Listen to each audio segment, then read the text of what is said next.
최순실 씨 일가 불법 재산 추적은 헌재 판결과 무관하게 앞으로 계속돼야 한다는 분들이 많습니다. 이 부정축제 재산을 추적하고 있는 분들입니다. 시사인의 주준희 기자 나오셨고요. 안녕하십니까. 네. 여기까지는 뭐 흔히 듣는 이름인데 이분은 방송에 처음 나오신 분입니다. 안원구 전 대구 국세청장. 예. 안녕하십니까. 안녕하세요. 네. 청장님? 네. 방송 처음 하십니까? 그렇습니다. 네. 말을 좀 길게 하세요. 생방송 처음 하시죠? 예. 사실 이 생방송이 처음이라 망설여졌습니다. 네. 근데 제가 그 유행가를 부르면은 가스펠송이 되고 드라마를 이야기하면 다큐가 되기 때문에 이 방송의 격을 떨어뜨릴까봐 사실 출연 자체를 좀 망설였습니다. 국장님이 한 말 중에 제일 웃겼어요 지금껏. 자, 청장님이 이제 이렇게 평생 방송을 해본 적이 없는 분인데 이렇게까지 방송에 나오게 된 것은 이 최순실과 재산을 찾는 활동을 시작하면서부터 이렇게 된 거예요. 결국은. 그렇습니다. 맨 처음 궁금합니다. 왜 국세청장을 하시던 분이 최순실 일가 재산을 찾아내야겠다고 결심을 하신 거예요? 예, 맨 처음에는 사실 저는 크게 관심이 없었습니다. 그런데 청와대 그 고위 관계자들이 청문회 과정에서 고위 관계자 누구요? 그때 김기춘 비서실장과 네. 그 김장수 그 네. 안보실장이 당시에 그 세월호 당시에 그 대통령께 보고했는 과정을 설명하는데 너무나 말이 안 되는 이야기를 하고 계시고 특히 어떤 부분이 조금 말이 안 된다고 생각하세요? 그 당시에 그분들이 위치가 대통령을 대리해서 그 상황을 정리를 해야 될 분들 아닙니까? 예. 꼭 보고를 했다고 하는 것이 다가 아니죠. 예. 그분들 입장에서는 대통령이 안 계셔도 그 일을 대행을 해서 추진해야 될 분들이 보고했는 걸 가지고 그냥 문제를 자기는 다 할 거 다 했다. 그리고 그분들은 대통령이 어디인지 모르면 안 되는 분들이고 그렇습니다. 알려면 적지 않은 분들인데. 당연하죠. 예. 그래서 그분들의 그 방송에 나와서 그걸 떳떳하게 이야기를 하시더란 말이죠. 거기서 열받으셨구나. 예, 그렇습니다. 그래서 그 당시에 이제 그 청문위원으로 있던 안민석 의원한테 전화를 했죠. 잘못 전화하시긴 한 건데. 하필 안민석 의원에게 전화하셔가지고. 그 전화한 게 지금까지 오게 된 하나의 뭐. 그래서 안민석 의원에 전화하셨고 그러면 같이 일을 해보자. 그렇습니다. 전화하고 그 다음 날 납치돼서 저희들하고 독일에 다녀오셨죠. 바로 다음 날. 자, 그 독일에서 실제 이제 물론 주진우 기자도 자금 추적을 오래 해왔고 안민석 의원도 거기 크게 관심을 가지고 해왔는데 적어도 이런 부분에 대해서는 이제 청장님이 전문가를 할 수 있지 않습니까? 예. 숨겨진 자산을 찾는다든지 돈을 추적한다든지 우선 독일에서 최순실 일가의 은닉 재산이 있을 것이라고 생각하고 독일을 2번이나 갔다 오셨는데 기억에 남는 것부터 우선 말씀해 주세요. 사실 처음 여기에 제가 참가하기 전에 저한테 그 자료를 준 게 하나 있습니다. 그 이분들이 그 추적하는 과정에서 예. 제가 이제 2번째 독일을 가게 됐는데요. 그 자료를 보니까 너무나 이상한 모습으로 저한테 다가왔고 전문가가 딱 보기에 이거는 그냥 바로 이 자체가 문제다. 어떤 자료를 보고 그렇게 생각하세요? 당시에 그 계약서인데요. 예, 앞으로 또 이야기를 하겠습니다마는 그 계약서 내용을 보면 이건 너무 정상적이지 않은 그런 계약이 나옵니다. 일부만 알려주세요. 금액도 한 2천억이나 되고요. 2천억이요? 예. 그래서 2천억짜리 계약서를 보셨는데 그 계약서 내용이 너무나 그 상식적이지 않는 그런 부분들이 있고. 그게 뭐가 너무나 상식적이지 않은지 좀만 설명해 달라고요. 방송 처음이니까 좀 대본대로 하세요. 자, 국장님. 네. 혼자만 너무나 이상하시면 안 되고요. 방송을 듣는 모든 분들이 왜 그래서 이상했구나 이렇게 이해가 가야 되니까. 네, 저 안원구 전 청장님께서 국세청 조사국장을 하셨고요. 그러니까요. 청와대 민정실에 계셨고 정책실에 계셨습니다. 청와대도 경험하셨고 국세청장이셨기 때문에 네. 다 아는 얘기거든요. 그리고 이게. 국제조세관리관을 하셔서 해외 재산이 어디에 숨겨졌는지 그리고 재산을 어떻게 쫓아야 되는지 가장 잘 아는 재산 추적 전문가라고 할 수 있습니다. 그래서 전문가의 눈으로 보기에 그 2천억짜리 계약서가 왜 이상했냐. 네. 그걸 좀 설명해 주십시오. 네, 그 계약서를 보면요. 예.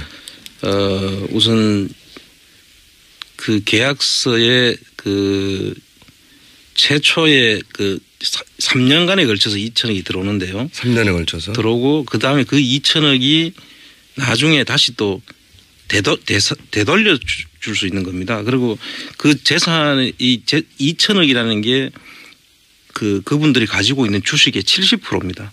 아이고 국장님 제가 한마디 할게요. 제가 설명을 잘 못하는데 네. 제가 국장님보다 조금 더 할 수 있을 것 같아요. 최순실 씨 집안에 아니, 회사가 심각한 얘기인데 만담이 되고 있습니다 이거. 최순실 씨의 집안에 회사가 하나 있습니다. 회사가 하나 최순천 있습니다. 씨의 네. 회사인데. 잠깐만. 참고로 제가 원래 그 대본이 원래 방송에 있거든요. 그래서 네. 방송 대본을 미리 드렸고 그랬더니 막 열심히 공부를 해오셨는데 제가 대본이 없는 질문을 하자 이렇게 된 겁니다. 네. 제가 잘못한 겁니다. 자, 그럼 주진우 기자 설명해 주세요. 최순실 씨 집안에 서양 네트워크스라는 큰 회사가 하나 있습니다. 네. 최순실 씨 최순천 씨의 동생 그렇죠. 회사죠. 예. 그 회사에 있는데 회사에 돈이 2천억 원이 들어옵니다. 그러니까 투자가 들어오죠. 3년에 걸쳐서. 네, 3년에 걸쳐서. 근데 그 투자가 투자 조건과 계약을 보면 굉장히 이상하다는 말을 하고 계십니다. 국장님, 어려운 건. 사실 그 계약서 내용에 보면 이 2013, 14, 15년도에 걸쳐서 주식 그 서동건 씨와 최순천 씨가 가지고 있는 주식의 70%를 회사를 아예 인수하는 거잖아요. 사실상 먹는 거죠. 그렇죠. 예. 경영권을 다 넘겨주는 거죠. 예. 그런데 이 70%를 2천억이 들어온다니까 전체로 보면 약 한 3천억 정도 재산 가치가 있다는 거죠. 그런데 그 3천억 되는 것 중에서 2천억을 70%의 주식을 사가지고 갑니다. 그런데 사가지고 갔으면 보통 일반적으로 그것이 끝이죠. 그런데 2015년에 다시 또 되사갈 수 있도록 거기에 대해 해놓고 있습니다. 그런 건 저도 처음 들어봤습니다. 예. 회사를 2천억이나 투자해서 샀어요. 예. 샀는데 그걸 다시 사갈 수도 있도록 해놨다고요? 그렇죠. 그리고 또 그 2천억을 투자를 한 데가 네덜란드에 있는 페이퍼 컴퍼니예요. 알고 봤더니. 예, 알고 봤더니 그리고 페이퍼 컴퍼니에다가 홍콩으로 해서 들어오는데 그 페이퍼 컴퍼니에 들어간 돈의 원천이 AEA라는 그 펀드에서 들어오는 겁니다. 예. 그래서 그 지역도 그렇고 예. 또 다시 되사갈 수 있다는 것도 그렇고 해서 이 문제가 있는 것 같다라고 하면서 살펴보다 보니까 예. 또 공교롭게도 2013년도에는 예. 이 서양 그 네트워크스라는 회사가 예. 최순실 씨 가족이 운영하는 최순천 씨의 서동검 씨의 회사가 예. 그 세무 그 조사를 유예를 받을 수 있는 그 모범 납세자 상을 받습니다. 예. 2013년도에. 예. 그래서 그건 어떤 의미가 있습니까? 그렇게 되면 모범 납세자 상을 받게 되면은 그 해에 그 세무 조사가 없이 예. 그 유예를 받을 수가 있습니다. 그래서 돈이 들고 나는 거를 조사를 일단 안 당하게 되죠. 안 당하게 된다. 그래서 이거는 상당히 그 모든 것이 기획된 내용으로 볼 수밖에 없고 그래서 이게 반드시 한번 확인을 해봐야 되겠다 하면서 제가 여기에 이제 합류를 하게 된 것이죠. 그러면 의심하시기로는 그 돈이 그런 조건으로 투자됐다가 빠져나가는 게 너무 이상하다. 그렇죠. 의심되시기로는 그 해외에 있던 최순실 씨의 자금이 숨어 있던 자금이 합법적으로 들어오는 루트로 삼은 것이다. 이렇게 이해하셨습니까? 그럴 수도 있다. 일단 합법적인 루트는 뭐 그 큰 루트의 의미라기보다는 그 돈의 2천억이 과연 그 회사 가치가 그것도 네덜란드에 있는 펀드가 한국에 있는 회사의 가치를 어떻게 평가할 것이며 그 돈이 2천억이 그 평가가 되는 금액인지에 대한 의심이 먼저 들었고요. 먼저 들었고 그건 당연히. 그다음에 2천억이라는 돈을 한국에다 투자한 그 자금의 원천이 과연 어디일까 하는 의심이 들었고요. 그러니까 숨겨져 있던 비자금이 그런 식으로 한국으로 들어올 수도 있다라는 생각이 들었죠. 예. 자, 그래서 독일을 가셔서 그 네덜란드 회사를 가봤더니 주준 기자가 거기 가봤다는 거 아닙니까? 네. 갔더니 아주 시골 마을입니다. 변두리 시골 마을에 그냥 덩그러니 집 한 채가 있습니다. 3층짜리 집 한 채가 있는데 1층 사무실을 그것도 나눠서 쓰는 전형적인 페이퍼 컴퍼니였습니다. 그래서 제가 2천억을 투자할 만한 회사면 어마어마한 빌딩이 있어야 되잖아요. 네. 그런데 사무실도 나눠 썼고요. 그리고 그 사무실 나눠 쓰는 사무실에서도 회사가 3개가 굴러가고 있었는데 요 스튜디오보다 커요? 더 작죠. 이 스튜디오 절반만 합니다. 그리고 있는 사람들도 전체 있는 사람이 2명이었고요. 지나가는 분들이 몇 명 있었고. 그래서 돈을 투자하기로는 뭐 좀 무색한 그런 규모였습니다. 제가 저도 사진 봤는데 이렇게 표현하는 게 맞는 거예요. 산속의 오두막, 오두막 집이었어요. 횡하니 덩그러니 놓여 있습니다. 예. 서양 네트워크스가 아이들 옷을 파는 그런 섬유 회사인데요. 그냥 옷 회사인데 우리나라에 있는 그 의류 옷 회사에 해외에서 수천억 대, 수백억 대라도 투자한 액수가 투자된 경우는 없었습니다. 그렇죠. 그리고 네덜란드 회사가 갑자기 한국에 홍콩을 통해 가지고 옷 회사에 2천억을 투자했으면 어마어마하게 큰 뉴스잖아요, 사실은. 그렇습니다. 그리고 이제 자금도 흘러 들어오는 경로가 네덜란드 그다음에 페이퍼 컴퍼니에서 홍콩으로 또 들어옵니다. 그 홍콩에는 리엠펑이라는 그 세계적으로 굴지 회사 이름을 쓰게 되는데요. 그 세계 굴지의 그 리엠펑이 자체가 하는 것이 아니라 또 하나의 리엠펑 아시아라는 또 회사를 하나 만드는 것 같습니다. 그래서 그쪽에서 다시 그 서양 네트워크스로 들어오는 걸 과정을 봐서 지금 현재 그 돈이 어디에 어떻게 지금 있는 건지 그분은 개인 재산으로 분류돼야 되지 않습니까? 개인의 주식을 팔았으니까. 그렇죠. 그 법인에 들어간 게 아니라고요. 따지고 보면 투자라기보다는 주식을 양도한 거죠. 그렇죠. 회사를 산 거죠. 보통 용어로 하면. 그렇죠. 주식을 사서 회사를 경영을 하게 되는 거죠.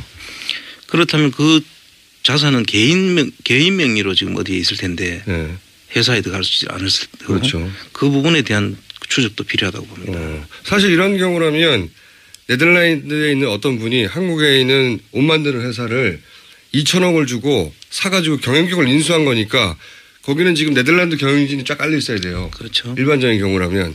없어요, 근데. 그런데 리엠펑 회사에서 그걸 경영을 하도록 해놨죠. 네덜란드에 있는 그 페이퍼 컴퍼니도 규모가 어느 정도는 돼야 그러니까요. 페이퍼 컴퍼니를 통해서 투자를 할 수 있습니다. 근데 규모가 어느 정도는 돼야 됩니다. 사무실에 여직원이라도 좀 있어야 되는데요. 남직원 몇 명이라도 이렇게 분주하게 막 2천억을 투자한 회사니까. 근데 그 1인 회사였어요. 그리고 그분이 숨어있는 갑부 아니에요? 그분이 그 한국과 전혀 인연이 없고요. 한국에 투자한 적이 없다고 얘기하고 있습니다. 신기하네요. 그게 바로 페이퍼 컴퍼니입니다. 또 그렇게 해놓은 것이 페이퍼 컴퍼니죠. 자, 이게 한 예입니다. 한 예. 제가 앞에 이번에 가셔서 뭐 인상적이었던 이야기 한번 해달라고 했더니 이야기가 길어졌습니다. 내용이 제가 보기에는 방송을 많이 하시면 대략 2분 내에 끝낼 내용이었거든요. 그걸 제가 10여 분 얘기했고. 괜찮습니다. 왜냐하면 저희가 이럴 것 같아서 3부도 터놨어요. 3부에도 계속 나올 수 있기 때문에. 이거는 청장님, 이거는 왜 중요합니까? 저도 계속 그 최순실 씨 일가가 정상적이 아닌 부정의 한 방법으로 축제한 재산이 있다면 다 몰수해야 된다고 생각합니다, 저는. 근데 그 중에서 특히 지금 해외 재산 추적에 이제 집중하시는데 이 해외 재산 추적이 왜 중요합니까? 해외 재산이 중요한 거는 우선 2가지 정도로 우리가 중요한 점을 봐야 되는데요. 처음에 그 박정희 시대 때 그 문명자 선생이라고 아시죠? 그분이 쓴 그 내용을 보면 기자였죠 그때. 대기자셨는데 이분이 그 박정희 시대의 그 자금 그 비자금 은닉 관련된 내용들을 기록한 게 있습니다. 그 내용을 보면 그 당시에 그 김성곤 씨가 예. 기업들로부터 자금을 만들고 주로 석유 회사 예. 또는 뭐 농산물 수입하면서 예. 그다음에 뭐 섬유 수출의 커터량을 조정하면서 예. 이런 등등으로 해서 자금을 형성한 게 나오고요. 예. 그 자금들을 중간에 그 핸들링 한 사람은 김형욱 전 중앙정보부장으로 예. 나오고 그 자금을 가지고 그 이후락 네. 비서실장을 지냈던 분이 그 사위하고 아들을 통해 가지고 예. 스위스 예. 계좌를 만들어서 관리하는 정황이 나옵니다. 굉장히 구체적으로 나옵니다. 예. 예. 그래서 그 부분들하고 그다음에 90년대부터 이제 본격적으로 시작되는 최순실 씨의 그 최태민 씨의 자금원으로 보이는 예. 그 재산들이 다시 해외 독일로 특히 독일로 가는데 이 독일 부분 대부분 부동산입니다. 아, 독일에 있는 건 현재 예, 확인하신 바로는 거의 다 부동산이고 독일에는 사실 금융자산을 은닉하기에는 적절한 곳이 아닙니다. 독일에 있는 스위스는 혹 그 금융자산이 있는지 모르겠으나 예. 있는 걸 추정되나 독일에 있는 건 대부분 부동산 자산이라고요? 그렇습니다. 독일에는 금융 시스템 때문에 쉽게 이게 금융자산 상태로 은닉하기에는 그 어려운 곳이고 그 독일에는 그 부동산 형태로 근데 그 부동산 회사 이름으로 안 가고 대부분 뭐 음식점, 뭐 액세서리 회사, 뭐 이런 식으로 전부 다 그 종목은 여러 가지 형태로 나타납니다. 그냥 땅이 아니라 예. 건물을 차명으로 사고 그 건물에 누군가 입주해서 살게 하고 뭐 이런 거군요. 그렇습니다. 대부분 뭐 주택도 일부 있고요. 그래서 그 재산들이 지금 현재까지 저희들이 파악한 걸로는 그 부동산은 사실 숨어 있고 네. 전부 다 앞에는 다른 종목들이 음식점 뭐 액세서리 회사 그냥 뭐 일반 호텔 뭐 이런 식으로 해서 숨겨져 있죠. 그 겉으로 보면은 멀쩡한 회사죠. 그렇군요. 그런데 사실은 전부 다 그 부동산을 은닉하는 실제 주인은 따로 있는. 그렇죠. 그 법이 개엠베아라는 법인 유한회사를 만들어서 그 안에 다 숨겨놓는 형식입니다. 자. 그러면 이게 언제부터 어떻게 시작된 건지 주진우 기자 심심해서 놀고 있는 것 같은데. 예. 저는 뭐 최순실 씨의 은닉 재산, 뭐 최순실 씨의 재산이라고 보지 않고요. 박근혜 최순실의 공동 재산이라고 보기 때문에 그런데 애초에 이 출발은 사실은 이 관련해서 저희가 최태민 씨의 의붓아들. 아들이죠. 가족들만 알고 있는 건 있을 수 있으니까요. 조영래 씨 얘기를 들어보면 결국은 박정희 대통령 뭉식 돈으로부터 시작됐고 그것이 최태민 씨로 넘어갔고 최태민 씨에서 그 최순실 때로 넘어갔고 그 돈이 종작 돈이 이렇게 쭉 흘러온 거거든요. 네? 그렇습니다. 박정희 대통령 시절에 미 프레이저 보고서, 국무부에서 조사한 프레이저 보고서를 보면 박정희 대통령이 비자금 계좌를 스위스에 만들어서 차관이라든지 그리고 해외에서 들어오는 돈의 퍼센티지 네. 뽀찌를 띄었죠. 그래서 계좌를 만들고 재산을 은닉했습니다. 박정희 대통령의 주변 사람들 김영욱, 박종규, 차지철, 이우락 이런 모든 사람들이 스위스의 계좌를 가지고 있고요. 뉴욕 주변에 대저택을 가지고 있습니다. 이런 식으로 재산을 해외로 은닉했는데 1979년 박정희 대통령이 12.6으로 가시고 나서 스위스 계좌에 대한 그 정리가 잘 되지 않았다고 저는 듣고 있어요. 그래서 그 이후에 그 재산이 어느 정도는 남아서 스위스와 독일로 이렇게 흘러들었다고 합니다. 스위스 금융 관계자들을 이렇게 보면 스위스의 한국 사람 계좌로 보이는 괴자금, 굉장히 많은 자금들이 계속해서 왔다 갔다 합니다. 채권 시장에서도 그렇고 금 시장에서도 그렇고. 그런데 그 부분의 상당 부분은 저는 박정희 대통령과 관계가 있는 돈으로 보고 있습니다. 그래서 그 돈이 스위스를 기반으로 그 근처에 있는 독일로 80년대, 90년대 이렇게 움직이면서 이게 그 현금화보다는 그 부동산이나 다른 회사로 만들어지고 있다고 봅니다. 1992년도에 유벨이라고 정윤회, 최순실 그리고 유아무개 씨라는 사람이 직접 회사를 만들면서 그게 첫 번째 페이퍼 컴퍼니? 아니요, 그건 회사죠. 근데 거의 페이퍼 컴퍼니인데 네. 다 회사 페이퍼 컴퍼니인데 페이퍼 컴퍼니죠. 그 최순실의 이름이 92년에 처음으로 독일에 지금 뭐 수백 개가 될지 수천 개가 될지 모른다고 하는 페이퍼 컴퍼니 첫 번째가 출발한 겁니까? 네, 그렇습니다. 아하. 그리고는 그 이후에는 몇몇 페이퍼 컴퍼니나 컴퍼니를 통해서 보이는데 최순실 씨가 독일에 올 때마다 80년대 90년대 독일에 올 때마다 호주머니에 3만 유로 정도 3만 유로 5만 유로를 들고 다녔어요. 항상. 굉장히 큰 돈이죠. 그리고 그 돈을 항상 모든 돈을 현찰로 썼습니다. 90년대 2000년대 지나서 독일의 마장에서 아시다시피 장시호 씨하고 정유라 씨가 승마를 하지 않았습니까? 말을 살 때 30만 유로 50만 유로를 현찰로 내서 독일 현지인들이 다 까무러칠 정도로 놀라는 그런 일이 있었습니다. 참 정리가 안 되게 얘기합니다. 그러면 다시 찬찬히 거슬러 올라가가지고 질문이 꼬여서 그렇습니다. 92년에 처음으로 소위 페이퍼 컴퍼니를 만든 거죠. 그렇습니다. 거기에 최순실, 정윤회 그리고 또 한 사람이 유아무개 씨라고. 유아무개 씨. 이 회사 이후에도 페이퍼 컴퍼니 흔적을 많이 발견하셨어요? 그렇습니다. 그 뒤에도 뭐 여러 군데서 나타나죠. 페이퍼 컴퍼니. 뭐 숫자는 다 세어보진 않았지만 예. 설립했다가 청산했다가 설립했다 청산했다 하는 것까지 따지면은 뭐 엄청난 숫자가 되죠. 국내에서도 하던 일이니까요. 그렇습니다. 똑같은 네. 하던 일인데 만들었다가 없애버리거나 만들었다가 이름을 바꾸거나. 예. 그런 형태로. 독일에서도 그게 계속 반복됩니까? 그렇습니다. 그때 이제 독일의 교포들 이름을 쓰죠.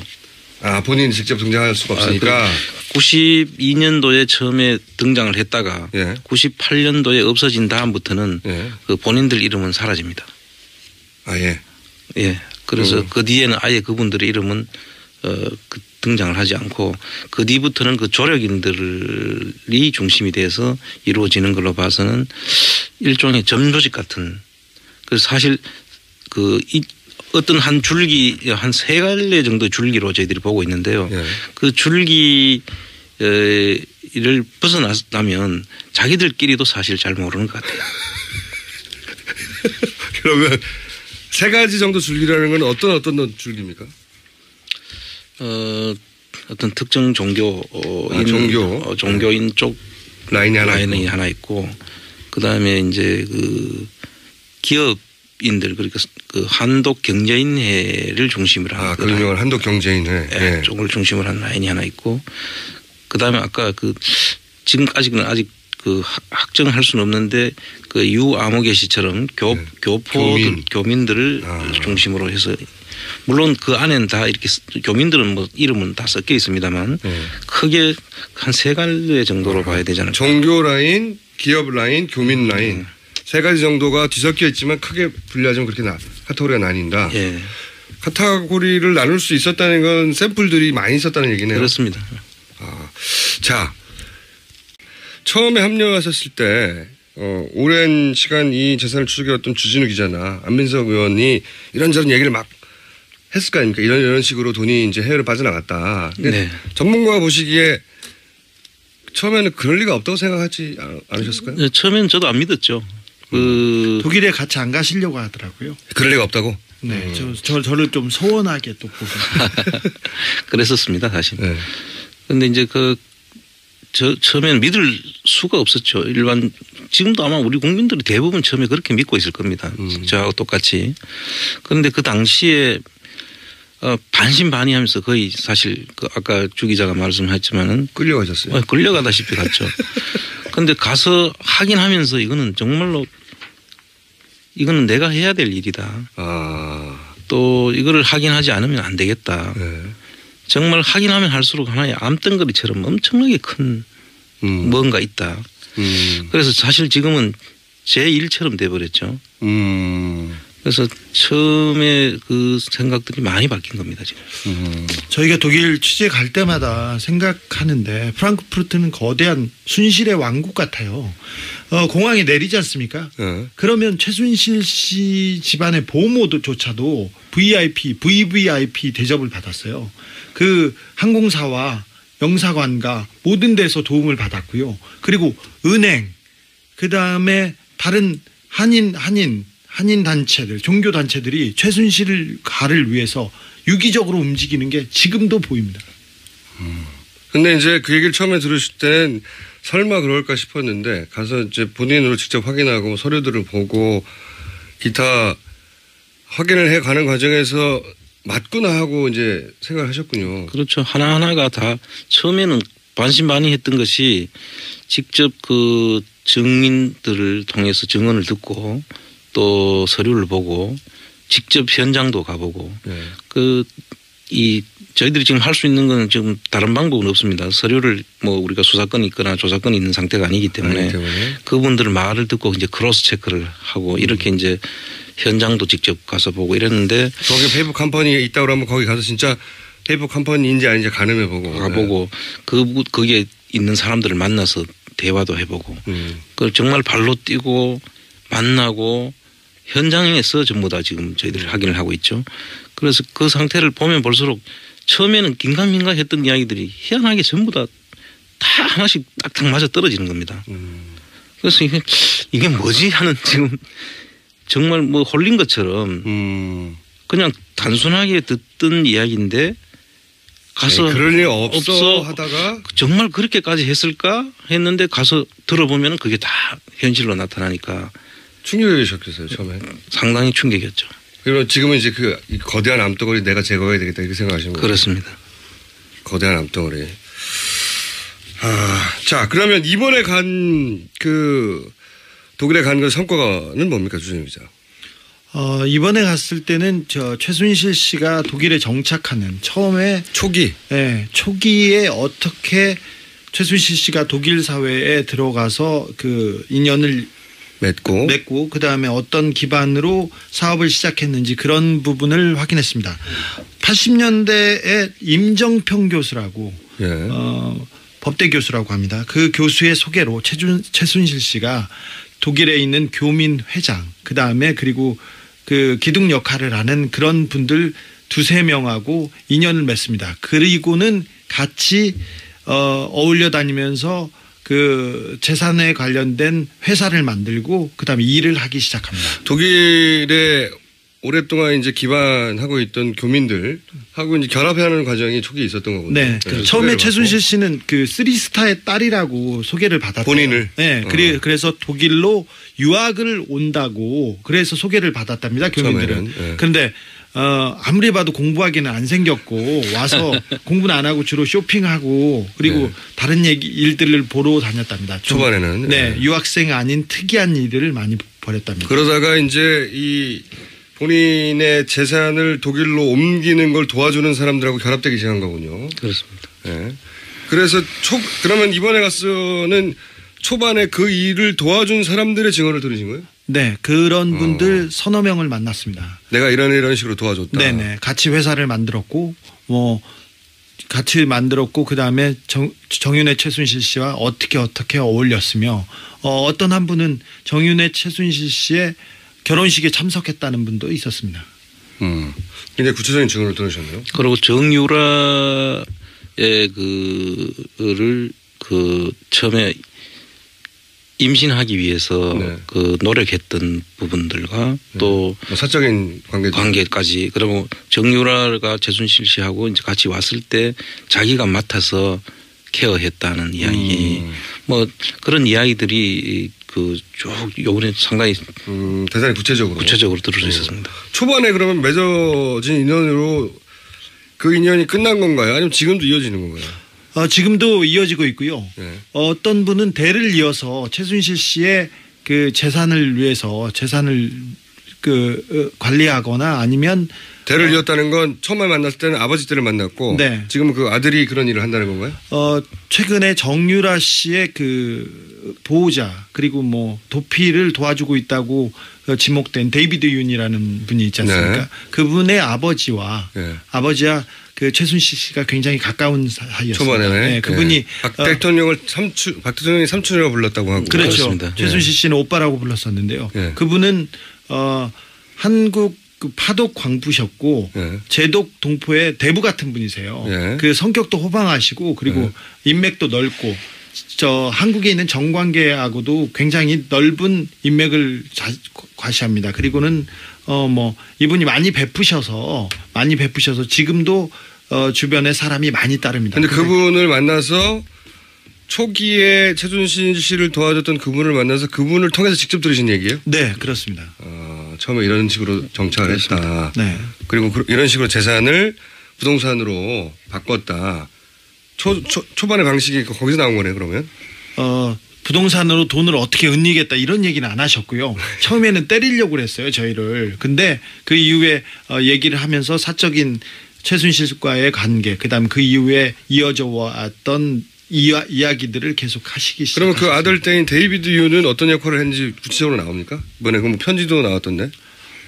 그 편지 부분은 제가 뭐 교도소나 구치소 쪽에 또 누나들을 많이 알고 있어서 그런 거는 다른 쪽에서 어떻게 얻었는데 오늘 브리핑에서 잠깐 소개했는데 보면 편지에 이제 최순실 씨, 그러니까 박근혜 대통령이 당선되고 나서 우리가 이제 돈을 벌어보자 이런 얘기가 있어요, 보면. 네네. 같이. 예. 그 나오는 회사가 굉장히 중요한데 이번에 특검 조사에서도 그 회사를 최순실 씨와 관련된 최순실 씨의 회사로 보고 CNI 예. 참여회사로 보고 조사를 했습니다. 그러니까 이 CNI라는 회사는 초기에 최순실 씨의 정착을 도와줬던 분, 네 아들이 그 세계일보 전 사장의 아들에게 편지를 보내서 그 편지의 내용을 보면 같이 돈을 잘 벌어보자 이제. 네, 그렇죠. 최순실 씨가 굉장히 중요해졌다. 네. 뭐 이런. 그러니까 최순실 씨와 돈을 같이 벌 일이 있었던 거죠. 네.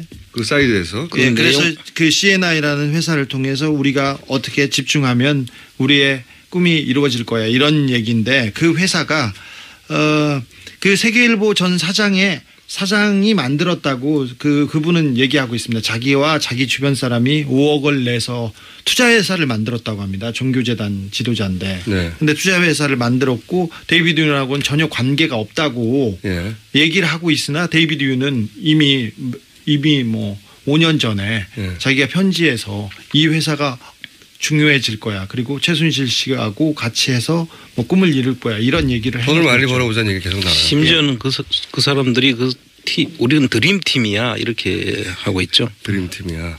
네. 그러니까 그때 이어졌던 인연은 지금도 이어지고 있고 그 구체적인 회사도 등장을 한 것이고 페이퍼 컴퍼니는 너무 많고 현재 그렇죠.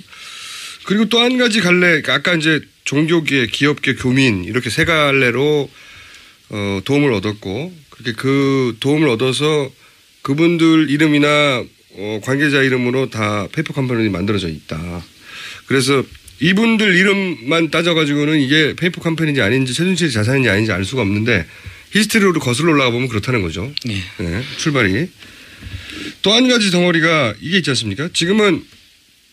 지금 얘기한 건 최순실 씨가 나중에 독일로 옮긴 자산에 관한 의혹들이라면 애초에 이제 스위스은행과 관련된 또 의혹들이 있지 않습니까? 이거는 박정희 전 대통령 생전에 그쪽에 계좌가 있지 않았을까 하는 미국 의회 보고서도 있고 그걸 추적했던 우리나라 기자의 그 메모들도 있는데 이 스위스은행 관련해서는 유경수 여사의 언니 유긴순 씨 장남 홍세표 씨가 또 연관이 있는 의혹이 있다면서 이게 내용이 어떻게 되는 겁니까? 그 홍세표 씨가 그 유경수 여사의 언니 유긴순 씨의 장남으로 돼 있는데요. 이분이 74년에서 76년까지 그 외환은행 프랑크푸르트 지점장으로 근무를 하면서 그 당시에 외환은행 스위스 사무실을 개설을 합니다. 없다가. 그래서 이 시점이 이제 좀 눈여겨볼 만한 대목인데요. 그 74년과 76년은 그 당시에 그 이우락 비서실장이 그 박정희 대통령 눈에 벗어나가지고 미국으로 갔죠. 한때 외국으로 그때 지금 그 내용으로 보면 바하마로 도망을 간 걸로 돼 있습니다. 그런데 그 바하마에 있을 때 그 당시에 이 시기하고 지금 일치를 하는 겁니다. 그때 이제 그 이우락 씨 일가 사위와 아들이 관리하던 스위스 계좌를 그 책 내용에 보면 박근혜 대통령으로 이름을 바꾸는 그런 이야기가 나옵니다. 원래 이유락 씨가 관리했었는데 사실 관계가 틀어져가지고 해외로 뜨니까 이제 관리자를 바꿔야 되는 상황이 됐던 것으로 추정이 된다. 예, 그래서 이 시기도 상당히 그 지금 그 중요한 시기적으로 일치하는 게 있습니다. 그리고 이분이 근무를 하다가 나중에 그 스위스 사무실이 98년도에 2000년도에 그 사무실을 닫습니다. 근데 그 사무실을 닫기 전에 하나 헝가리 은행이 또 만들어집니다. 그래서 지금 그런 부분들은 앞으로 이제 계속 제보도 있고 저희들이 좀 더 추적을 해야 될 부분이라고. 박정희 전 대통령의 비자금이 스위스에 있는 것이라고 저희가 주장하는 게 아니라 이미 미 의회 보고서에 그때 나왔습니다. 그렇습니다. 예. 벌써 40년 전에 나왔는데 그 이후로 그 자금에 대한 추적이 있었던 적이 없죠. 그렇습니다. 없는데 지금 이제 최순실 자금을 찾다가 여러 가지 찾다 보니 그 관련 흔적들이 나오기 시작하는 거죠. 그렇습니다. 예, 조금씩 나오기 시작한 겁니다. 이거는 박정희 대통령 생전에 그쪽으로 넘어간 금액이 아닐까 하는 것이고 그렇습니다. 최순실 자금은 그 사후에 만들어진 뭉칫돈이 최순실을 넘어가서 해외까지 갔다. 큰 갈래가 두 개가 있는 것이죠. 예, 그렇습니다. 예. 그리고 또 중요하게 앞으로 봐야 될 인물이 또 누가 있습니까? 그 양혜경 전 삼성 유럽 본부장 얘기도 자꾸 등장하던데요. 이분이 소위 기업 카테고리에 관련된 분입니까? 네, 일단은 저희들은 그렇게 보고 있습니다. 지금 아직까지 그분을 저희들이 몇 번 만나려고 시도도 했고 연락도 하고 그렇게 했는데도 불구하고 계속 미루고 저희들이 집을 일단 찾아갔었을 때는 그 집이 비어져 있었습니다. 예. 그래서 이분은 계속 저희들을 지금 피하고 있다고 보여지는데요. 그분들을 이제 그분을 만나 봐야 되겠다고 한 게 이런 데 이유가 있는 거거든요. 그런데 이분이 관여했다고 추정하는 뭐 배경이 있을 거 아닙니까?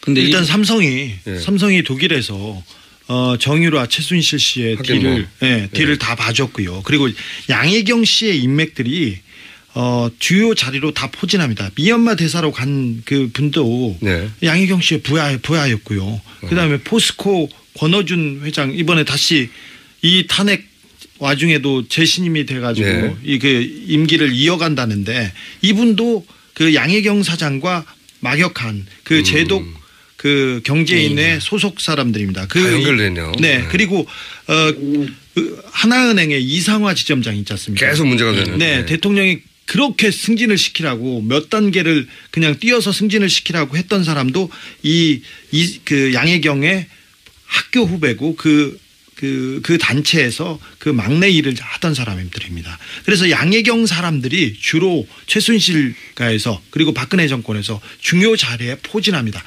중요하게 프랑크푸르트만 들렸다가 그리고 양혜경 주변만 들렸다가 가면 한국에서 좋은 자리를 받고 있습니다 지금.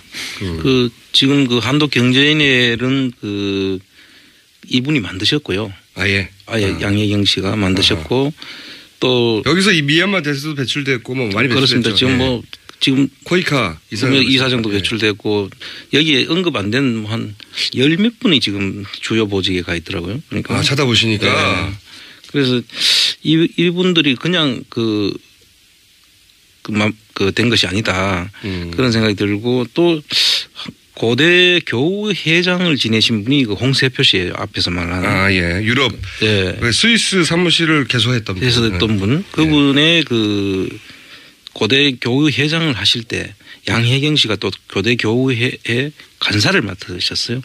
다 연결돼 있군요. 다. 이상화 씨도 고대 교우에서 또. 그러니까 박근혜 대통령의 친인척 라인에서 거기서 교우회나 거기서 혹은 독일에서의 인연이나 이런 식으로 형성된 거군요. 그리고 지금 현재 그 정유라의 말과 관련된 부분들에 보면 그 정유라 말 관련해서는 이분의 직간접적으로 도움이 있었다는 정황이 이분이 IOC 쪽에 그 승마 관련한 상당히 그 인맥이 엄청나게 넓다고. 양혜경 씨가요? 양혜경 씨가요.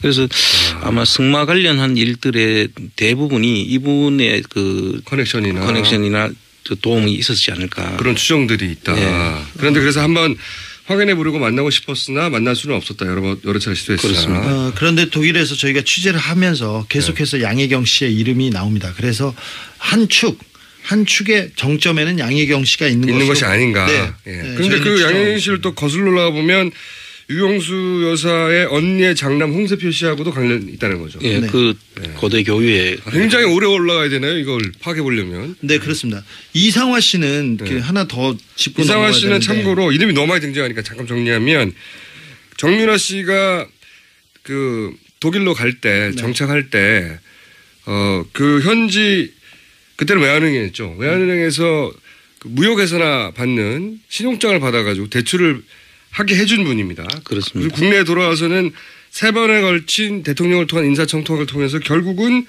그 글로벌 본부장이 된 분, 계속 등장하는 분이죠. 예, 이상화 씨는 최순실 씨와 함께 미얀마 있지 않습니까? 미얀마 프로젝트 때 함께 갔던 사람입니다. 고영태도 같이 갔었는데.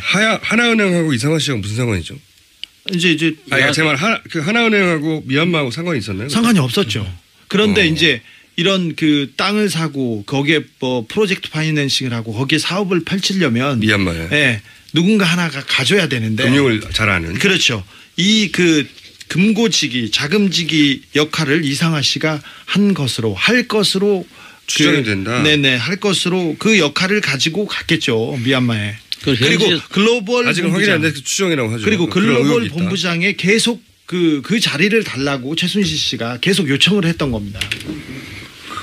그렇죠. 또 현지에서 들은 이야기는 그 이상화 씨가 그 현지 부동산도 상당히 그 최순실 씨 쪽에다가 소개도 하고 알려줬다는 그런 이야기. 독일 그 지점장을 할 때. 그건 팩트입니다.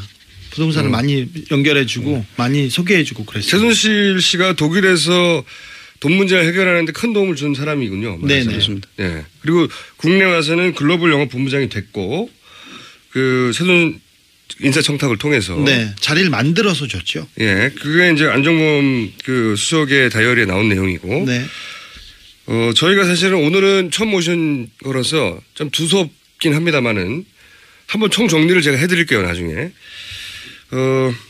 그래서 이상화 씨 이름이 자꾸 등장하고 그러면 이렇게 쭉 해보시니까 아직 뭐 다 알아낸 것도 아니긴 하겠습니다만은 대략 이렇게 보시니까 해외에 넘어간 재산의 규모가 어느 정도 될 것 같다고 생각하십니까? 지금 그 재산의 형태가 그 지금 재산으로 남아있는 형태가 뭐 물론 부동산이 있는데 그 부동산도 차명으로 다 돼 있고요. 그다음에 그걸 좀 확인을 거쳐야 되죠. 그렇죠. 두 번째는 이 법인 속에 지금 법인의 뭐 종목이 뭐든 간에 업종이 뭐든 간에 다 부동산이었지 않습니까? 네. 그리고 아까 뭐 2천억 같이 이렇게 들어온다든지 또 그 지금 스위스 쪽은 아직 저희들이 확인도 지금 전혀 못한 상태고. 그렇죠. 그래서 이런 부분들은 뭐 엄청나다라는 정도만 우리가 얘기할 수 있지. 금융자산은 아예 확인도 못한 거죠. 예, 그렇죠? 그렇습니다. 그래서 그 부분을 지금 현재 뭐 얼마다 이렇게 이야기하는 것은 의미가 없고요. 많다. 엄청나게 많다. 엄청나게 많다. 아하. 어려운 점은 뭡니까? 너무 오래돼서. 이 재산 형성하는 과정에서 사람 이름도 바뀌고 법인명도 바꾸고 또 재산의 형태도 바뀌어지고 이런 과정들을 거쳤기 때문에 게다가 복잡하게. 예, 아주 복잡하게 꼬아놓고 그래서 최순실 씨가 구치소에서 그랬다는 거 아닙니까? 찾아보라. 다 몰수해라 있으면. 이렇게 이야기했다는 거죠. 자신 있다는 거죠. 예. 그래서 이런 부분들을 감안할 때 상당히 찾는 데는 힘이 들고 저희들도 지금 다녀보니까 아무 지금 저희들이 수사권도 조사권도 없는 상태에서 맨 땅에 지금 그렇죠. 지금 일일이 그냥 사람 만나고 오랄 수 없으니까 사람 만나고 그 물건에 가보고 서류 확인해보고 그때 그 일을 도와준 사람의 증언을 듣고 이런 거잖아요. 그렇습니다. 그래서 다행한 것은 그래도 그 독일 현지에 있는 교민들이 복수의 그 교민들이 여기에 대해서 많은 정보들을 저희들한테 제공을 해주고 오랜 세월 봐왔다니까. 예, 그리고 저희들이 뭐 금방 가서 확인할 수 있는 건 아니고 그렇죠. 오랜 세월 동안 여기 또 그 의문을 가지고 추적을 해오신 분들이 있어요. 아 따로 또 독일에. 예, 그래서 이분들이 도움이 없었으면 저희들이 뭐 이 정도까지 가는데도 정말 불가능한 일이죠. 사실 국세청이나 검찰이 나서면 얼마 되지 않은 노력과 얼마 되지 않은 시간으로 금방 성과를 낼 수 있다고 저희는 봅니다. 이 최순실 씨 은닉 재산 그리고 재단을 통해 빼돌린 재산들 그리고 살인 사건도 다 이 돈과 관련돼서 벌어진 일이거든요. 그래서 다시 특검이 생기거나 아니면 특별법을 제정해서 최순실 은닉 재산에 대해서 적극적으로 좀 나서는 그 노력이 필요한 것으로 보입니다. 실제로 그 총장님이 직접 가서 본인으로 확인하면 할수록 이건 특별히 따로 조사팀을 만들어야 되겠다는 생각을 하시겠어요, 그죠? 그렇습니다. 이 조사라는 게 조사국장 해보셨으니까 아시죠? 일반적으로 우리가 조사를 해보면 이 금융조사라든지 재산 조사를 하는 과정이 상당히 깁니다. 그렇겠죠. 그 금융은 또 금융을 추적을 해야 되고 그 다시 통보를 받아가지고 저희들이 직접 못하니까 하는 그 기간들이 긴데 이거를 특검 기간 안에 도저히 불가능한 것이죠. 불가능했었고 애초부터. 애초부터 불가능한 일이었고. 그럼 만약에 그 총장님한테 전권이 있다. 예를 들어서 전권이 있어요. 조사권이. 그러면 몇 명을 구성해서 얼마나 기간 동안 조사를 하면 이걸 싸그리 찾아낼 수 있을 것 같아요? 뭐 제가 볼 때는 지금 뭐 이 숫자는 많을 필요는 없다고 봅니다. 숫자는 그렇게 많을 필요가 없고 이제 정예 요원들을 뭐 한 국세청 한 조사국 한 개나 두 개 정도. 몇 명입니까? 한 보통 25개 반이라고 한 100명 정도. 100명이 적어요? 숫자가 적을 100명이 적습니까? 나는 한 5명, 10명 이럴 줄 알았더니 100명이 얼마나요? 너무 광범위 하니까요. 100명 정도. 적어도 한 2년 정도. 2년이요? 100명이? 예. 그 정도는 추적을 해야 될 걸로. 이거 물론 물리적인 시간이 있기 때문에 그런 겁니다. 100명이 이것만 2년을 해야 이 돈을 찾을 수 있을 것 같다고 생각하십니까? 그렇습니다. 이 자체적인 그 내용상으로는 이렇게 우리가 보는 거는 추정을 할 수 있는 것이지. 그렇죠. 확인해야 되니까. 확정을 해야 되니까. 예. 이 돈이 이렇게 돼서 이 사람을 거쳐서 이렇게 갔다. 지금은 그렇게 보이는 거고. 예. 그걸 확정할 만한 서류와 증언과 그걸 받아내야 되는 거잖아요. 그렇습니다. 특검에서 2년에 100명이요. 재산 추적팀이 있었어요. 그런데 굉장히 어려웠던 것이 일단 회사 이름도 그렇고 사람 이름이 계속 바뀌어가지고 그러니까요. 가게도 그리는데 너무 시간이 많이 걸리더라고요. 가게도 그려놓고 그 사람 이름이 밑에 또 계속 바뀌니까. 네. 그래서 그 사람 재산을 확정하고 부동산 등기부등본에 나와 있는 재산을 확정하는데 그렇게 시간을 많이 썼어요. 그럼 지금 사실 해외 이야기만 하고 있는데요. 사실 국내 부분들은 상당히 더 복잡하고 더 복잡해요? 이야기 들으면 정말 구역질이 날 그럴 일들이 많이 벌어지고 있습니다. 구역질이 나셨습니까? 전문가도? 네. 이런 사안을 많이 보셨을 거 아니에요. 근데 이 정도로 꼬아놓은 사안 못 보셨어요? 이제 제가 구역질이 난다고 하는 부분은 이 꼬아놓는 게 문제가 아니라 네. 정말 거의 범죄에 해당되는 그런 일들이 벌어지고 있어요. 그냥 다 범죄가 아니라 들으면 정말 이렇게까지 할 수 있나 할 정도의 일들이 벌어지고 있습니다. 그래서 이렇게까지 할 수 있나는 다음 시간에 저희가 또 모실 건데 그때 들어보기로 하는데 조사국장을 하신 분으로서 조사국장 진짜 무서운 곳이거든요. 잘 모르시겠지만 기업들이 조사국장 굉장히 무서워합니다. 근데 사국장, 네, 제일 무서운. 조사 1국장을 했습니다. 1국장 하셨어요? 네. 사국장이 제일 무섭죠. 사국장 뭐 다 같은 국장이죠.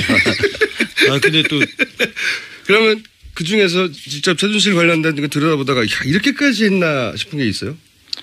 기가 막힌 게?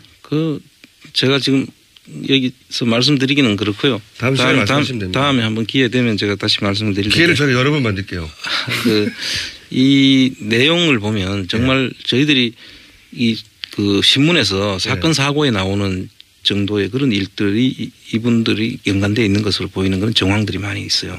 그래서 그 부분들은 지금 이제 좀 더 확인을 해야겠지만 그 아직 신문에 보면 대서특필해야 될 그럴 정도 일들이 수두룩합니까? 있고 일부는 그 뭐 수사가 됐는데 일부는 수사가 됐는데 뭐 어느 정도 선에서 끊긴 정황도 있고요. 하다 말았다는 그런 정황도 있고 그래서 이런 부분들은 전반적으로 여기 특별법을 만들어 가지고 별도의 조사위원회를 만들고 그 조사팀들이 구성돼서 하지 않으면 이거는 그야말로 앞으로도 영원히 안 밝혀질 그런 사안들이라고 봐야 됩니다. 100명 2년이요? 그리고 이게 그냥 그 정예 요원들이라는 게 이제 여기서 말하는 거는 그 국세청의 그 조사 요원들뿐만 아니라 네. 수사관들까지도 같이 돼야 될. 가해 별도의 특검거리네요. 하나의 단일 사안으로.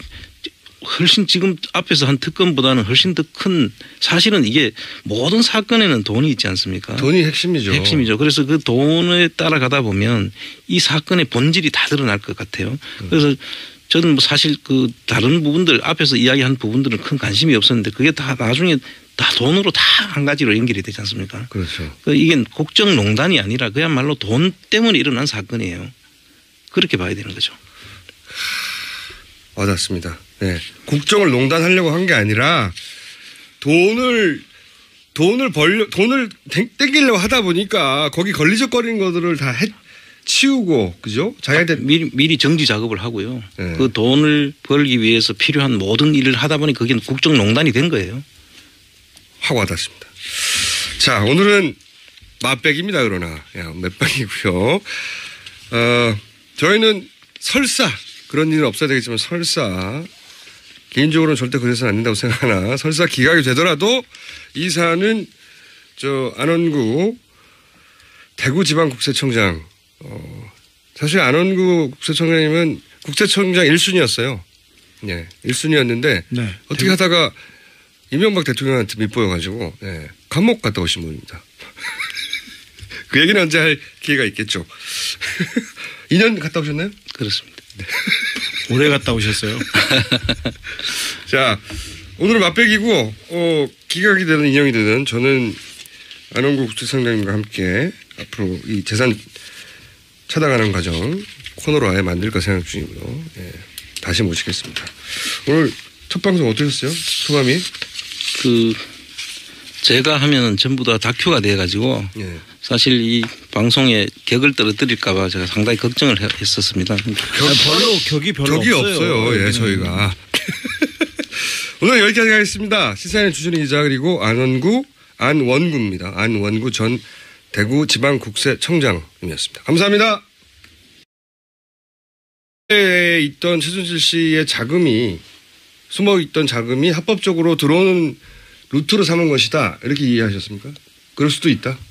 일단 합법적인 루트는 큰 루트의 의미라기보다는 그 돈의 2천억이 과연 그 회사 가치가 그것도 네덜란드에 있는 펀드가 한국에 있는 회사의 가치를 어떻게 평가할 것이며 그 돈이 2천억이 그 평가가 되는 금액인지에 대한 의심이 먼저 들었고요. 먼저 들었고 그건 당연히. 그다음에 2천억이라는 돈을 한국에다 투자한 그 자금의 원천이 과연 어디일까 하는 의심이 들었고요. 그러니까 숨겨져 있던 비자금이 그런 식으로 한국으로 들어올 수도 있다라는 생각이 들었죠.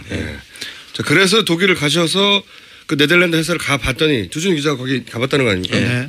갔더니 아주 시골 마을입니다. 변두리 시골 마을에 그냥 덩그러니 집 한 채가 있습니다. 3층짜리 집 한 채가 있는데 1층 사무실을 그것도 나눠서 쓰는 전형적인 페이퍼 컴퍼니였습니다. 그래서 제가 2천억을 투자할 만한 회사면 어마어마한 빌딩이 있어야 되잖아요. 네. 그런데 사무실도 나눠 썼고요. 그리고 그 사무실 나눠 쓰는 사무실에서도 회사가 3개가 굴러가고 있었는데 요 스튜디오보다 커요? 더 작죠. 이 스튜디오 절반만 합니다. 그리고 있는 사람들도 전체 있는 사람이 2명이었고요. 지나가는 분들이 몇 명 있었고. 그래서 돈을 투자하기로는 뭐 좀 무색한 그런 규모였습니다. 제가 저도 사진 봤는데 이렇게 표현하는 게 맞는 거예요. 산속의 오두막, 오두막 집이었어요. 횡하니 덩그러니 놓여 있습니다. 서양 네트워크스가 아이들 옷을 파는 그런 섬유 회사인데요. 그냥 옷 회사인데 우리나라에 있는 그 의류 옷 회사에 해외에서 수천억대, 수백억 대라도 투자한 액수가 투자된 경우는 없었습니다. 그렇죠. 그리고 네덜란드 회사가 갑자기 한국의 계약서 내용이 너무나 그 상식적이지 않는 그런 부분들이 있고. 그게 뭐가 너무나 상식적이지 않은지 좀만 설명해 달라고요. 방송 처음이니까 좀 대본대로 하세요. 자, 국장님. 네. 혼자만 너무나 이상하시면 안 되고요. 방송을 듣는 모든 분들이 왜 그래서 이상했구나 이렇게 이해가 가야 되니까. 네, 저 안원구 전 청장님께서 국세청 조사국장을 하셨고요. 그러니까요. 청와대 민정실에 계셨고 정책실에 계셨습니다. 청와대도 경험하셨고 국세청장이셨기 때문에 네. 다 아는 얘기거든요. 그리고 이게. 국제조세관리관을 하셔서 해외 재산이 어디에 숨겨졌는지 그리고 재산을 어떻게 쫓아야 되는지 가장 잘 아는 재산 추적 전문가라고 할 수 있습니다. 그래서 전문가의 눈으로 보기에 그 2천억짜리 계약서가 왜 이상했냐. 네. 그걸 좀 설명해 주십시오. 네, 그 계약서를 보면요. 예. 우선 그 계약서에 그 최초에 그 3년간에 걸쳐서 2천억이 들어오는데요. 3년에 걸쳐서. 들어오고 그다음에 그 2천억이 나중에 다시 또 되돌려 줄 수 있는 겁니다. 그리고 그 재산이 2천억이라는 게 그분들이 가지고 있는 주식의 70%입니다. 아이고 국장님 제가 한마디 할게요. 제가 설명을 잘 못하는데 네. 제가 국장님보다 조금 더 할 수 있을 것 같아요. 최순실 씨 집안에 아니, 그게 회사가 심각한 얘기인데 만담이 되고 있습니다 이거. 최순실 씨의 집안에 회사가 하나 있습니다. 회사가 하나 최순천 있습니다. 씨의 네. 회사인데. 잠깐만. 참고로 제가 원래 그 대본이 원래 방송에는 있거든요. 그래서 네. 방송 대본을 미리 드렸고 그랬더니 막 열심히 공부를 해오셨는데 제가 대본이 없는 질문을 하자 이렇게 된 겁니다. 네. 제가 잘못한 겁니다. 자, 그럼 주진우 기자 설명해 주세요. 최순실 씨 집안에 서양 네트워크스라는 큰 회사가 하나 있습니다. 네. 최순실 씨 최순천 씨의 동생 그렇죠. 회사죠. 예. 그 회사에 있는데 회사에 돈이 2천억 원이 들어옵니다. 그러니까 투자가 들어오죠. 3년에 걸쳐서. 네, 3년에 걸쳐서. 근데 그 투자가 투자 조건과 계약을 보면 굉장히 이상하다는 말을 하고 계십니다. 국장님, 어려운 건. 사실 그 계약서 내용에 보면 이 2013, 14, 15년도에 걸쳐서 주식 그 서동건 씨와 최순천 씨가 가지고 있는 주식의 70%를 회사를 아예 인수하는 거잖아요. 사실상 먹는 거죠. 그렇죠. 예. 경영권을 다 넘겨주는 거죠. 예. 그런데 이 70%를 2천억에 들어온다니까 전체로 보면 약 한 3천억 정도 재산 가치가 있다는 거죠. 그런데 그 3천억 되는 것 중에서 2천억을 70%의 주식을 사가지고 갑니다. 그런데 예. 사가지고 갔으면 보통 일반적으로 그것이 끝이죠. 그런데 2015년에 다시 또 되사갈 수 있도록 거기에 대해 해놓고 있습니다. 그런 건 저도 처음 들어봤습니다. 예. 회사를 2천억이나 투자해서 샀어요. 예. 샀는데 그걸 다시 사갈 수도 있도록 해놨다고요? 그렇죠. 그리고 또 그 2천억을 투자를 한 데가 네덜란드에 있는 페이퍼 컴퍼니예요. 알고 봤더니. 예, 알고 봤더니 그리고 페이퍼 컴퍼니에다가 홍콩으로 해서 들어오는데 그 페이퍼 컴퍼니에 들어간 돈의 원천이 AEA라는 그 펀드에서 들어오는 겁니다. 예. 그래서 그 지역도 그렇고 예. 또 다시 되사갈 수 있다는 것도 그렇고 해서 이 문제가 있는 것 같다라고 하면서 살펴보다 보니까 예. 또 공교롭게도 2013년도에는 예. 이 서양 그 네트워크스라는 회사가 예. 최순실 씨 가족이 운영하는 최순천 씨의 서동검 씨의 회사가 예. 그 세무 그 조사를 유예를 받을 수 있는 그 모범 납세자 상을 받습니다. 예. 2013년도에. 예. 그래서 그건 어떤 의미가 있습니까? 그렇게 되면 모범 납세자 상을 받게 되면은 그 해에 그 세무 조사가 없이 예. 그 유예를 받을 수가 있습니다. 그래서 돈이 들고 나가는 거를 조사를 일단 안 당하게 되죠. 안 당하게 된다. 그래서 이거는 상당히 그 모든 것이 기획된 내용으로 볼 수밖에 없고 그래서 이게 반드시 한번 확인을 해봐야 되겠다 하면서 제가 여기에 이제 합류를 하게 된 것이죠. 그러면 의심하시기로는 그 돈이 그런 조건으로 투자됐다가 빠져나가는 게 너무 이상하다. 그렇죠. 의심되시기로는 그 해외 그분들 입장에서는 대통령이 안 계셔도 그 일을 대행을 해서 추진해야 될 분들이 보고했는 걸 가지고 그냥 문제를 자기는 다 할 거 다 했다. 그리고 그분들은 대통령이 어디인지 모르면 안 되는 분들이고 그렇습니다. 알려면 죽지 않은 분들인데 당연하죠. 예. 그래서 그분들의 그 방송에 나와서 그걸 떳떳하게 이야기를 하시더란 말이죠. 거기서 열받으셨구나. 예, 그렇습니다. 그래서 그 당시에 이제 그 청문위원으로 있던 안민석 의원한테 전화를 했죠. 잘못 전화하시긴 한 건데. 안민석 의원, 하필 안민석 의원에게 전화하셔가지고. 그 전화한 게 지금까지 오게 된 하나의 뭐. 그래서 안민석 의원에 전화하셨고 그러면 같이 일을 해보자. 그렇습니다. 전화하고 그 다음 날 납치돼서 저희들하고 독일에 다녀오셨죠. 바로 다음 날. 자, 그 독일에서 실제 이제 물론 주진우 기자도 자금 추적을 오래 해왔고 안민석 의원도 거기 크게 관심을 가지고 해왔는데 적어도 이런 부분에 대해서는 이제 청장님이 전문가를 할 수 있지 않습니까? 네. 숨겨진 자산을 찾는다든지 돈을 추적한다든지 우선 독일에서 최순실 일가의 은닉 재산이 있을 것이라고 생각하고 독일을 2번이나 갔다 오셨는데 기억에 남는 것부터 우선 말씀해 주세요. 사실 처음 여기에 제가 참가하기 전에 저한테 그 자료를 준 게 하나 있습니다. 그 이분들이 그 추적하는 과정에서 예. 제가 이제 2번째 독일을 가게 됐는데요. 그 자료를 보니까 너무나 이상한 모습으로 저한테 다가왔고 전문가가 딱 보기에 네, 예. 이거는 그냥 바로 이 자체가 문제다. 어떤 자료를 보고 그렇게 생각해요? 당시에 그 계약서인데요. 예. 앞으로 또 이야기를 하겠습니다마는 그 계약서 내용을 보면 이건 너무 정상적이지 않은 그런 계약이 나옵니다. 일부만 알려주세요. 금액도 한 2천억이나 되고요. 2천억이요? 예. 그래서 2천억짜리 계약서를 보셨는데 그 최순실 씨 일가 불법 재산 추적은 헌재 판결과 무관하게 앞으로 계속돼야 한다. 많습니다. 이 부정축제 재산을 추적하고 있는 분들입니다. 시사인의 주준희 기자 나오셨고요. 안녕하십니까. 네. 여기까지는 뭐 흔히 듣는 이름인데 이분은 방송에 처음 나오신 분입니다. 안원구 전 대구 국세청장. 예. 안녕하십니까. 안녕하세요. 네. 청장님. 네. 방송 처음 하십니까? 그렇습니다. 네. 말을 좀 길게 하세요. 생방송 처음 하시죠? 예. 사실 이 생방송이 처음이라 망설여졌습니다. 그런데 제가 그 유행가를 부르면은 가스펠송이 되고 드라마를 이야기하면 다큐가 되기 때문에 이 방송의 격을 떨어뜨릴까봐 사실 출연 자체를 좀 망설였습니다. 국장님이 한 말 중에 제일 웃겼어요 지금껏. 자, 청장님이 이제 이렇게 평생 방송을 해본 적이 없는 분인데 이렇게까지 방송에 나오게 된 것은 이 최순실과 재산을 찾는 활동을 시작하면서부터 이렇게 된 거예요. 결국은. 그렇습니다. 맨 처음 궁금합니다. 왜 국세청장을 하시던 분이 최순실 일가 재산을 찾아내야겠다고 결심을 하신 거예요?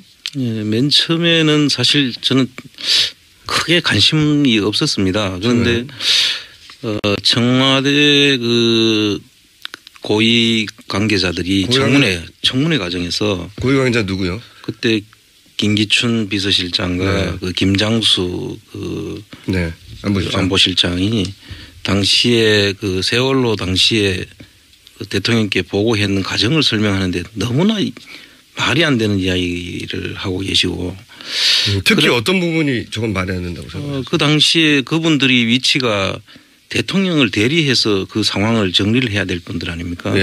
꼭 보고를 했다고 하는 것이 다가 아니죠.